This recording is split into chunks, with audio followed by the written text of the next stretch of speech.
ఈ వీక్ లో ఆడియన్స్ ముందుకు వచ్చిన భారీ సినిమాలు రవితేజ నటించిన మిస్టర్ బచ్చన్, రామ్ నటించిన డబుల్ స్మార్ట్ సినిమాలు భారీగా రిలీజ్ అయినా కానీ రెండు సినిమాలకు కూడా మిక్స్డ్ రెస్పాన్స్ సొంతం అవ్వగా కలెక్షన్ల పరంగా ఏమాత్రం జోరును చూపించలేకపోతున్న ఈ సినిమాలు వీకెండ్ లో శనివారం రోజున పెద్దగా జోరును చూపించలేకపోగా ఆదివారం రోజునైనా ఏమైనా గురుతును చూపిస్తాయి అనుకుంటే ఏమాత్రం హోల్డ్ను చూపించలేక చేతులెత్తేశాయి పూర్తిగా.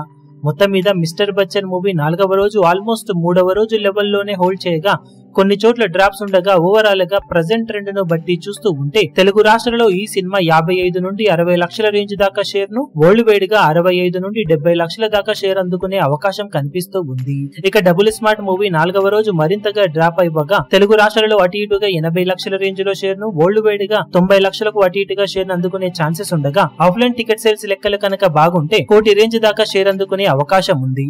ఇక మిగిలిన సినిమాలు ఎంతో కొంత బెటర్ గా పర్ఫామ్ చేస్తూ ఉన్నప్పటికీ ఈ సినిమాలు మాత్రం భారీ బడ్జెట్ తో తెరకెక్కినప్పటికీ తీవ్రంగా నిరాశపరిచే కలెక్షన్లనే సాధిస్తూ ఉన్నాయి. ఇక ఈ రెండు సినిమాల అఫీషియల్ సండే కలెక్షన్ల వివరాలు ఏ విధంగా ఉంటాయో చూడాలి. ఈ వీడియో మీకు నచ్చినట్లయితే లైక్ చేయండి, షేర్ చేయండి, ఛానల్ ను సబ్స్క్రైబ్ చేయడం మాత్రం మరవకండి. ఏ చిన్న అప్డేట్ ను మిస్ అవ్వకూడదు అనుకుంటే బెల్ ఐకాన్ ను ప్రెస్ చేయండి.